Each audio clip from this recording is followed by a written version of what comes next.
Assalamualaikum, all my dear students. Today we are here again with a new video for Standard 10.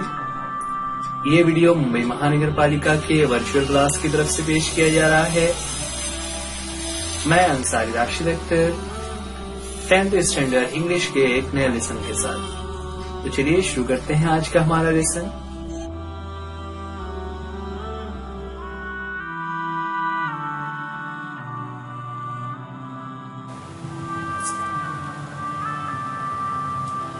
और 10वीं जमात के English के इस नए वीडियो में एक नए सबक के साथ आपके सामने हाजिर हूँ। आज हम सेकंड यूनिट का नेक्स्ट चैप्टर देखने जा रहे हैं, यूनिट 2.6। इसका टाइटल है वर्ल्ड हेरिटेज। ये video standard 10 Urdu medium students के लिए मैं अंसारी राशिद अख्तर इस नए वीडियो के साथ आपके साथ। वर्ल्ड हेरिटेज यानी आलमी सकाफती वर्षा। आलमी सकाफती वर्षा क्या होता है उसके बारे में यहाँ पर इस वीडियो में हम देखने वाले हैं। फिर शुरुआत करते हैं first paragraph coming to on the screen. A World Heritage Site is a site determined by the United Nations Educational, Scientific and Cultural Organization, जिसका एब्रिविएशन होता है यूनेस्को। यूनेस्को जो अक़वाम मुत्तहिदा का अदारा है वो तय करता है कि कौन से मकामात, कौन से साइट्स वर्ल्ड हेरिटेज साइट में शामिल किए जाएंगे, यानी आलमी सकाफती वर्षे में शामिल किए जाते हैं। और उसे शामिल करने के लिए क्या देखा जाता है, to have significant cultural and natural importance to humanity. कैसे मकामात जो इंसानी जिंदगी पर या चाहे वो कल्चरल हो, तहजीबें हो या फिर नेचुरल हो, तो दोनों तरीके से अहमियत का हामिल हो। As such sites are protected and maintained by the International World Heritage Program, which is administered by the UNESCO's World Heritage Committee। और ऐसे जो मकामात होते हैं, जैसे यहाँ पर हमारे सामने दो पिक्चर्स दिखाई दे रही हैं, ये दोनों ही वर्ल्ड हेरिटेज साइट्स हैं। तो इन वर्ल्ड हेरिटेज साइट्स को प्रोटेक्ट करने का काम इंटरनेशनल वर्ल्ड हेरिटेज प्रोग्राम के तहत हिफाजत का, उनकी देखरेख का, उनको मेंटेन रखने का काम जो है वो वर्ल्ड हेरिटेज कमेटी करती है। और वर्ल्ड हेरिटेज कमेटी क्या है, ये अक़वाम मुत्तहिदा के यूनेस्को के जरिए बनाई गई एक कमेटी है जो इसकी देखरेख का काम अंजाम देती है।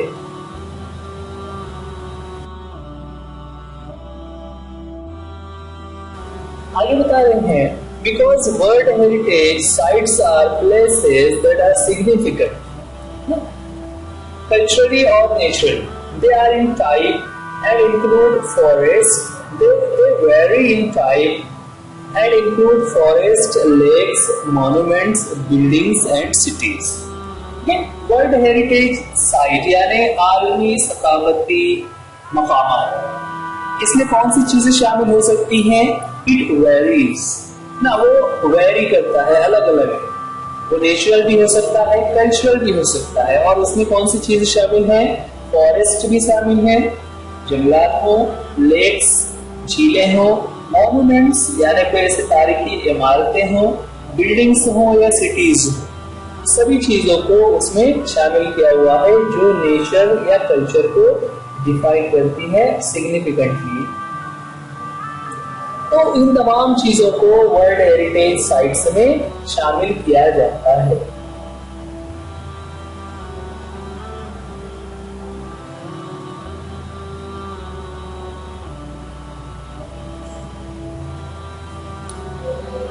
नेचुरल या कल्चरल के अलावा एक चीज और इसमें खास है कि world heritage sites can also be a combination of both cultural and natural areas, है ना। किसी को उसमें कल्चर रहेगा या नेचर रहेगा ऐसा नहीं है, बल्कि दोनों चीजें भी शामिल हो सकती हैं। For example mount Aung San in China, China का जो माउंट हॉक्शन है, जिसकी तस्वीर हमारे सामने यहाँ पर नजर आ रही है, it is a site with significance to human culture because it played a role in historical Chinese art and literature. The mountain is also significant because of its physical landscape characteristics. ना यहाँ पर एक example हमारे सामने कि world heritage site में जो China का ये जो पहाड़ है वो दोनों तरह से अहमियत का हामिल है कि वहाँ पर कल्चर भी परवान चढ़ा और साथ ही साथ वो नेचुरल फिजिकल लैंडस्केप, इसकी जो कैरेक्टरिस्टिक्स है, उसकी जो खसूसियात हैं, वो बहुत ही अहमियत के हामिल हैं। इस तरह से उन्हें दोनों मिक्स जो है तो उसमें शामिल किया हुआ है। History of world heritage site, इसकी शुरुआत कब से हुई? ये जो वर्ल्ड हेरिटेज की हम बात कर रहे हैं, आलमी सकाफती मकामात, इनकी शुरुआत कब होती है? Although the idea of protecting cultural and natural heritage sites around the world began in the early 20th century, monument for its actual creation was not until the 1950s. हालांकि 20वीं सदी की शुरुआत में ये सोचा जा रहा था कि हमें इन मकामात की हिफाजत करना चाहिए, लेकिन एक्चुअल में उसकी शुरुआत जो है वो 1950 के बाद ही हो सकी। 1950 में जब अक़वाम मुत्तहिदा को तश्कील किया गया, अक़वाम मुत्तहिदा बना, तो उसके बाद ही असल में उस पर काम होना शुरू हुआ।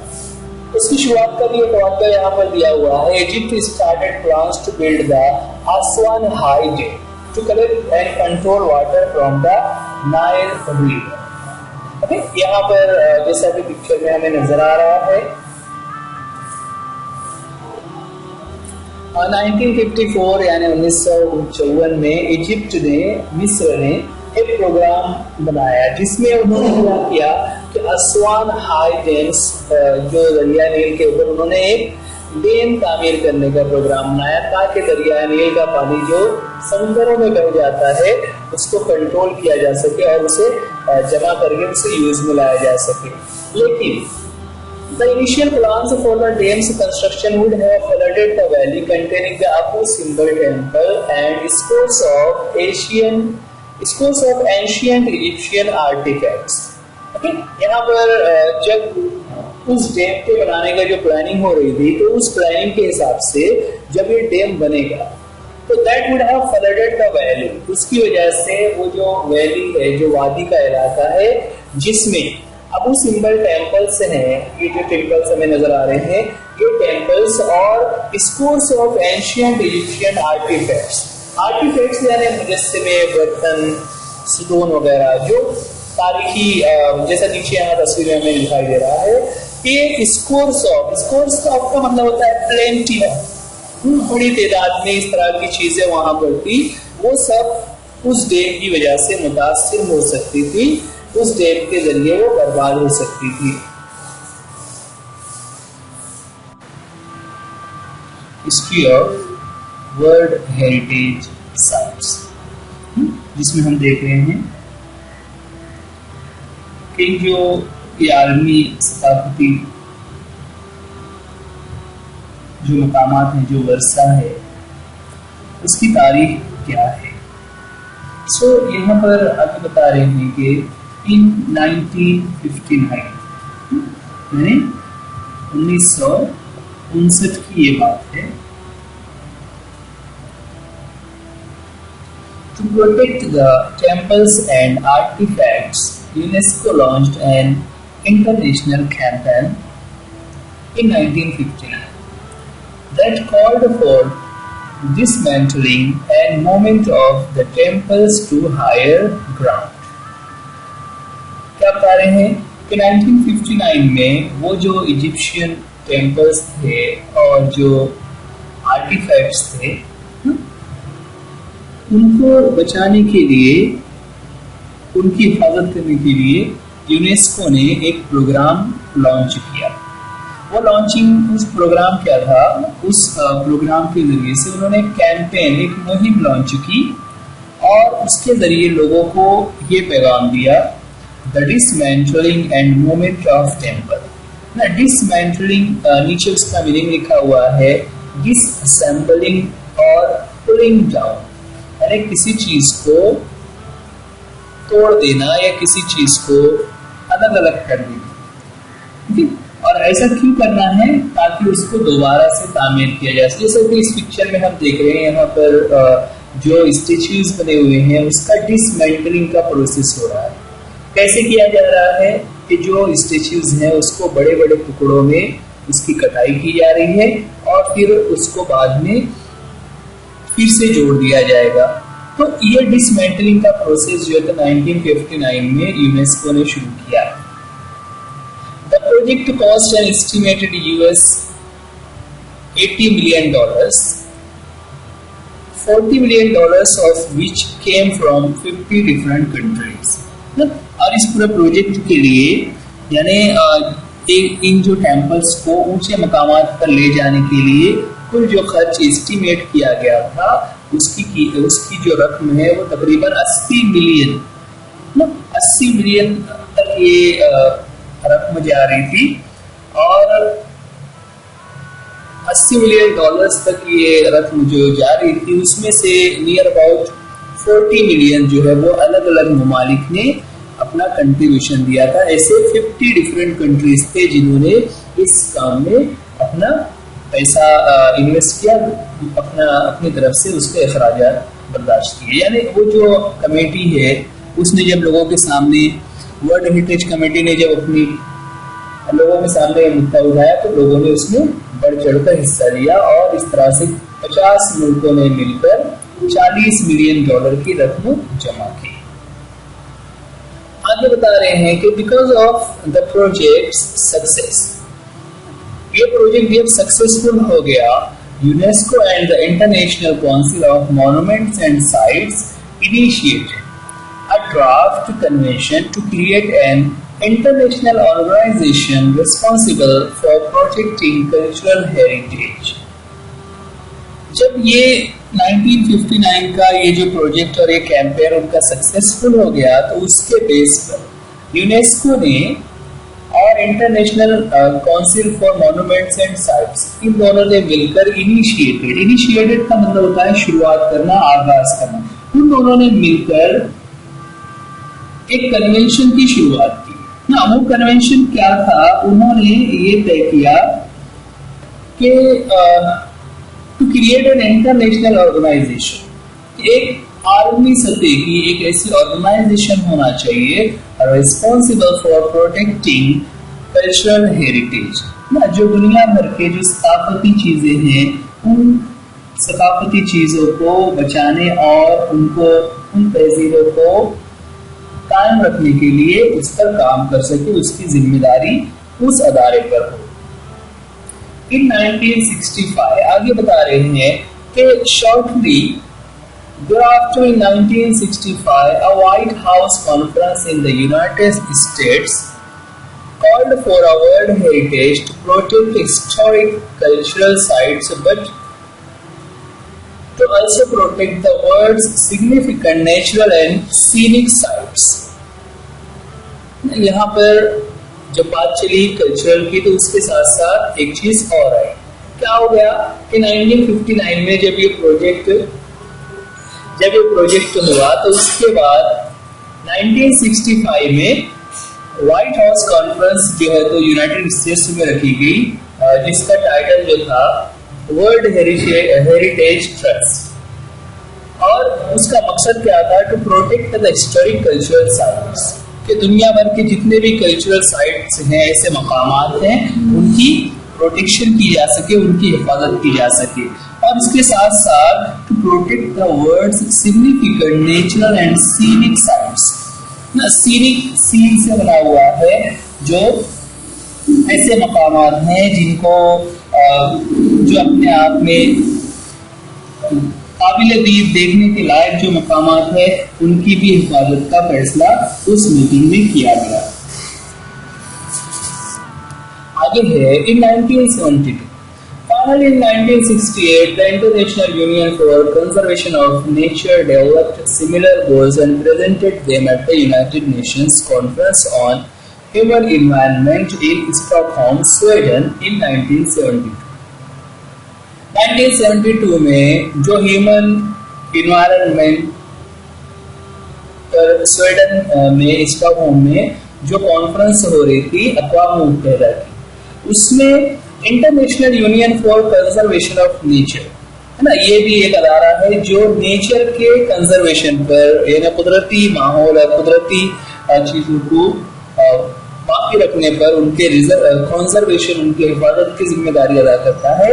उसने भी ऐसे ही मकासद को अक़वाम मुत्तहिदा में पेश किया 1972 में, यानी उसने भी ऐसी ही बातें की कि हमें हिफाजत करना चाहिए ना। यहाँ पर हम एक पिक्चर देख रहे हैं जिसमें उस कॉन्फ्रेंस की फोटो हमें नजर आ रही है।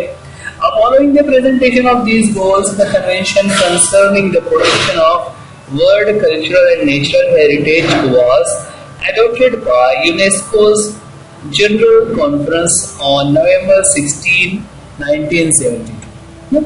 और फिर ये जो गोल्स जब वहां पर उस कॉन्फ्रेंस में पेश किए गए तो उन गोल्स को अडॉप्ट कर लिया गया। यूनेस्को की जो जनरल कॉन्फ्रेंस है, यूनेस्को जो उसकी जो मीटिंग हो रही थी उसमें उन्होंने उसको अडॉप्ट कर लिया, मतलब अपना दिया। उन्होंने कबूल कर लिया कि ये सारा काम भी हम देखेंगे, इसकी जिम्मेदारी भी हम ही उठाएंगे। आगे है the world heritage committee. World heritage committee क्या होता है तो उसके बारे में है कि today the World Heritage Committee is the main group responsible for establishing which sites will be listed as a UNESCO World Heritage Site। ना कि सारी दुनिया में किस मकाम को वर्ल्ड हेरिटेज में शामिल करना चाहिए, इस लिस्ट को फाइनल करने का काम वर्ल्ड हेरिटेज कमेटी करती है। ये जिम्मेदारी वर्ल्ड हेरिटेज कमेटी को दी हुई है, जो यूनेस्को की तरफ से ये देखती है कि किन मकामात को वर्ल्ड हेरिटेज साइट में कंसिडर करना चाहिए। The committee meets once a year and consist of representatives from 21 state parties that are elected for 6-year terms by the World Heritage Center's General Assembly। यहाँ पर उसका प्रोसेस किस तरह से वो कमेटी होती है और वो कैसे काम कर रही होती है। तो कमेटी जो है वो साल में एक मरतबा उनकी मीटिंग होती है। उस कमेटी में देर आर 21 स्टेट पार्टीज, ना means we can say 21 members, और वो जो मेंबर्स होते हैं they are elected for 6 years। 6 सालों के लिए उनका इलेक्शन होता है, 6 सालों के लिए उनका इंतखाब होता है। और हर मेंबर जो कुल 21 मेंबर्स वहां पर है, वो वर्ल्ड हेरिटेज सेंटर के जनरल असेंबली के जरिए इनका इंतखाब होता है और वही लोग ये तय करते हैं कि किन मकामात को वर्ल्ड हेरिटेज साइट्स के लिस्ट में शामिल करना चाहिए। The state parties are then responsible for identifying and nominating new sites within their territory to be considered for inclusion on the World Heritage List। अब यहाँ पर वो जो कमेटी होती है उसकी जिम्मेदारी क्या होती है? It is then responsible to identify, कि वो ऐसे मकामात को शनाख्त करे, पहचाने, गौर खोज करे, देन नॉमिनेटिंग, है ना, उनको नामजद करे विद इन देयर टेरिटरी, अपने अपने इलाकों में, है ना, उनको अलग अलग इलाके दिए हुए हैं, to be considered for inclusion on the World Heritage List। World heritage list में शामिल करने के लिए किस जगह को लिया जाना चाहिए, वो ये कमेटी की जिम्मेदारी होती है कि वो उसको देखे, उसकी शनाख्त करे और फिर उसको शामिल करे। Becoming a world heritage site, ना किसी भी मकाम को वर्ल्ड हेरिटेज साइट की लिस्ट में शामिल करने के लिए क्या तरीका होता है, तो उस पर एक शॉर्ट में यहाँ पर कुछ डिटेल से बताए गए हैं, उसके स्टेप्स बताए गए हैं। Here the 5 steps are given। There are 5 steps in becoming a World Heritage Site। The first step, which is for the country or state party to take an inventory of its significant cultural and natural sites। ठीक, सबसे पहली step क्या होती है कि किसी भी मुल्क में जो मकाम है उन मकामात की एक फहरिस्त तैयार की जाए, ना, इन्वेंट्री। इन्वेंट्री कहते हैं मुकम्मल फहरिस्त, एक लिस्ट बना ली जाए और उसके जरिए से ये देखा जाए कि कौन कौन से कल्चरल और नेचुरल मकामात हैं जो सिग्निफिकेंट है, अहमियत के हामिल है। This is called tentative list and it is important because nominations to the World Heritage List will not be considered unless the nominated site was first included on the tentative list। है ना, एक tentative, एक RG, मतलब एक सादा सी एक list बना ली जाती है, उसके जरिए से ही काम आगे बढ़ता है। और ये टेंटेटिव लिस्ट बहुत अहमियत की हामिल होती है क्योंकि जिन चीजों का, जिन मकामात का नाम इन लिस्ट में शामिल होगा उसी को कंसीडर किया जाता है कि उसे वर्ल्ड हेरिटेज साइट के लिस्ट में लेना चाहिए या नहीं। वो सेकंड स्टेप उसके बाद ही फॉलो होती है। एक टेंटेटिव लिस्ट होने के बाद next the countries are been able to select sites from their tentative list to be included on a nomination file. जब वो एक टेंटेटिव लिस्ट बन जाती है तो जिस कंट्री की चीजों को, मकामात को उसमें शामिल किया हुआ है, वो कंट्री अगर चाहे तो अपने उस मकामात को वर्ल्ड हेरिटेज साइट में नॉमिनेट करने के लिए उसका नॉमिनेशन फाइल कर सकती है। The third step is a review for the nomination file by 2 advisory bodies consisting of the International Council on Monuments and Sites and the World Conservation Union. है ना, ये दो बॉडीज हैं। कौन कौन सी? International Council on Monuments and Sites और दूसरा है द वर्ल्ड कंजर्वेशन यूनियन। ये दोनों मिलकर हर जो नॉमिनेशन फाइल हुआ है, जिन लोगों ने लिस्ट में अपनी मकामात को शामिल करने के लिए दरख्वास्त की हुई है, उसको जांच करते हैं और जांच करने के बाद दे मेक रिकमेंडेशंस, है ना, और उसकी तजवीज को तारीफ करते हैं, सिफारिश करते हैं, रिकमेंडेशन देते हैं वर्ल्ड हेरिटेज कमेटी को। तब जाकर वो उस जगह पर गौर फौज किया जाता है। इस तरह से ये थर्ड स्टेप हो गया। आगे है the world heritage committee meets once a year to review these recommendations and decide which sites will be added to the World Heritage List। ना कि साल में एक मरतबा जब उनकी मीटिंग होती है तो वो कमेटी जितने भी रिकमेंडेशन, सिफारिशात आई हुई हैं उस पर गौर फौज करती है और फिर डिसाइड करती है कि किन चीजों को शामिल करना है। Then the final step is becoming a World Heritage Site is determining whether or not a nominated site meets at least one of 10 selection criteria। 10 selection criteria हैं, उन 10 क्राइटेरियाज में से at least one, कम से कम एक चीज को, एक शर्त पर पूरा उतरना चाहिए, तब जाकर किसी भी जगह को वर्ल्ड हेरिटेज साइट में शामिल किया जाता है। If the site meets these criteria, it can be then inscribed on the World Heritage List। और अगर जो चीजें उसमें उनकी कसौटियों पर, उस क्राइटेरिया पर खरी करती है, फिर उनका नाम इंस्क्राइब कर दिया जाता है, शामिल कर दिया जाता है उस वर्ल्ड हेरिटेज लिस्ट में। Once a site goes through this process and is chosen, it remains the property of the country on whose territory it sits, but it also becomes considered within the international community।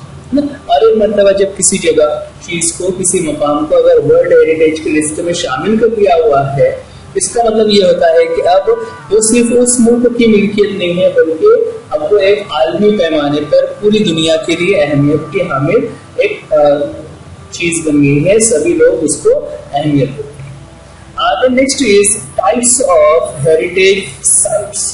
Heritage sites की किस्में, यानी जो आलमी सकाफती मकामात हैं उनकी कौन कौन सी किस्में हैं। तो यहाँ पर 2009 का रेफरेंस दिया हुआ है कि 2009 as of 2009 there are 890 world heritage sites located in 148 countries। है ना, यहाँ पर मैप में हम देख रहे हैं, ये 2009-10 की जो कमेटी का मैप था जिसमें इन नए मकामात को शामिल किया हुआ है। इस तरह total there are 890 heritage sites. 890 जो मकामात हैं जो वर्ल्ड हेरिटेज यानी आलमी सकाफती वर्षा की लिस्ट में शामिल है और ये कुल 148 कंट्रीज को बिलोंग करते हैं। आगे और बता रहे हैं कि 689 of these sites are cultural and include places like the Sydney Opera House in Australia and the Historic Center of Vienna in Austria। ना नीचे जो पिक्चर्स हम देख रहे हैं इस तरह के जो मकामात हैं कुल 689 है जो कि कल्चरल साइट्स में इंक्लूड किए जाते हैं, जिसमें ऐसी इमारतों को जो तारीखी अहमियत की या फिर तहजीबी और सकाफती अहमियत के हमें है, जिसकी ये दो मिसाल है ओपेरा हाउस इन ऑस्ट्रेलिया और हिस्ट्रिक सेंटर ऑफ वियना। इसके अलावा आगे बता रहे हैं कि कल्चरल साइट्स के अलावा 176 are natural and feature such locations as the US Yellowstone and Grand Canyon national parks. है ना, यहाँ पर यूएस के दो एग्जांपल्स दिए हुए हैं। जो लेफ्ट में हम देख रहे हैं येलोस्टोन नेशनल पार्क जो अमेरिका में है, और जो सेकंड पिक्चर है वहां पर उसका नाम ग्रैंड कैनियन नेशनल पार्क है। तो ये तो ऐसे मकामात हैं जो नेचुरल हैं, जो कुदरती तौर पर तवक्को पजीर होने वाले ऐसे मकामात हैं जो अपने आप में बहुत सिग्निफिकेंट है, बहुत अहमियत के हामिल है। 25 of the World Heritage Sites are considered mixed। 25 मकामात ऐसे थे जो मिक्स्ड है। मिक्स्ड से मुराद natural as well as cultural, कि वो सिर्फ नेचुरल ही नहीं थे बल्कि कल्चरल भी थे। इसमें खास करके पेरू का जो मचू पिचू ये जो साइट है वो एक मिक्स हेरिटेज है। मिक्स का मतलब वो नेचुरल भी है और कल्चरल भी है। और यहाँ पर एक चीज और है, Italy has the highest number of world heritage sites with 44। ना इटली में, सिर्फ इटली की अगर हम बात करें तो यहाँ पर ये इटली का मैप है।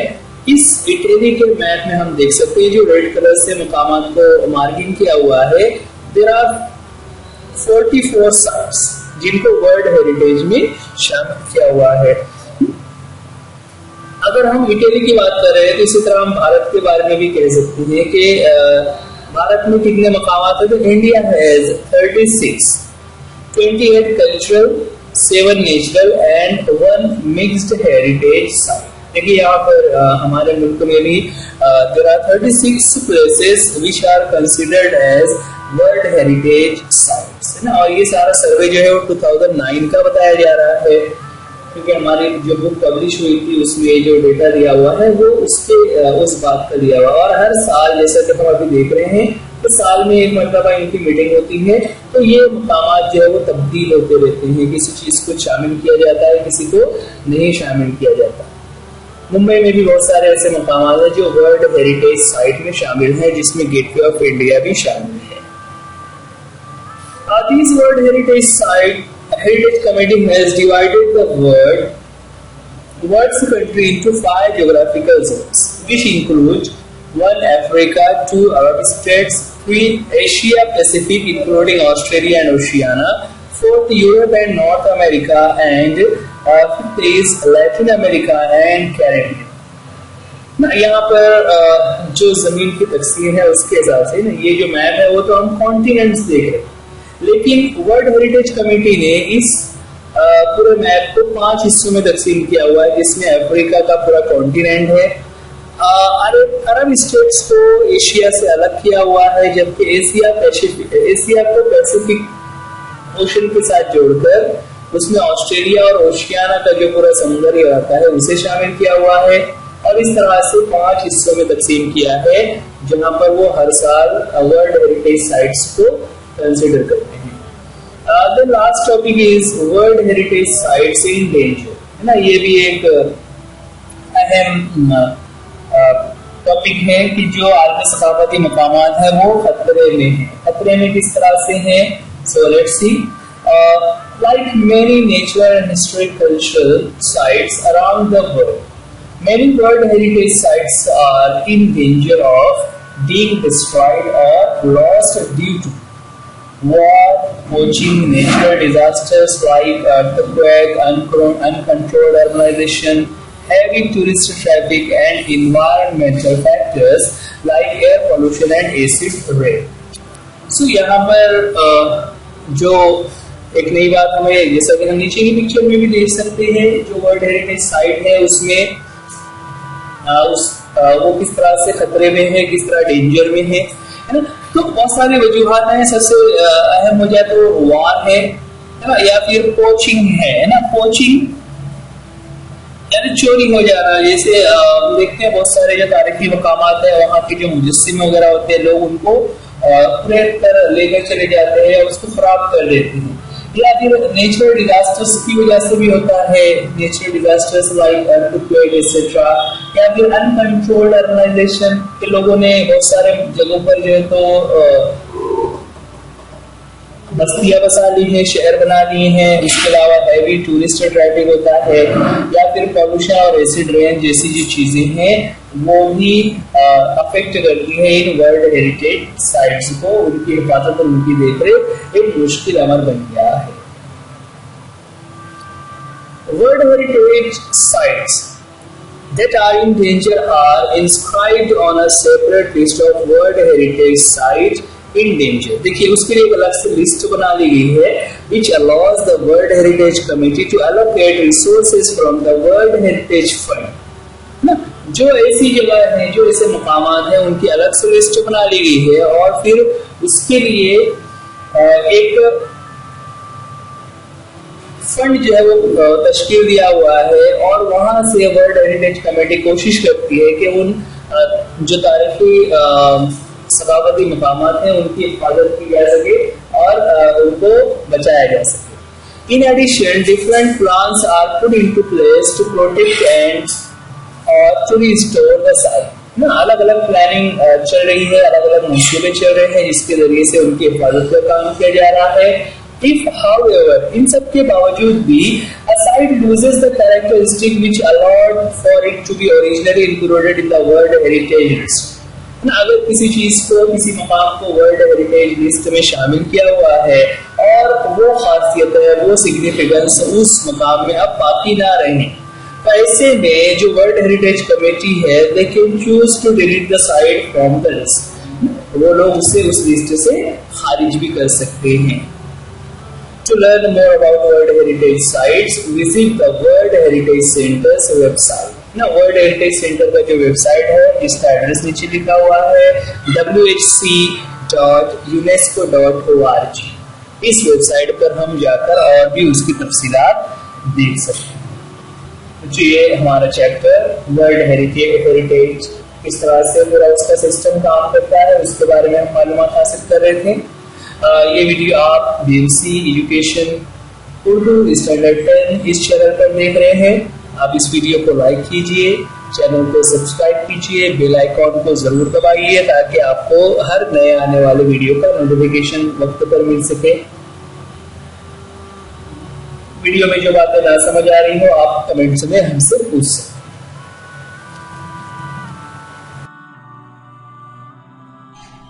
सो डियर स्टूडेंट्स, आज के लिए इस वीडियो में इतना ही। उम्मीद करते हैं ये लेसन आपको समझ आ गया होगा। वीडियो देखने के लिए थैंक यू। अल्लाह हाफिज, गुड बाय।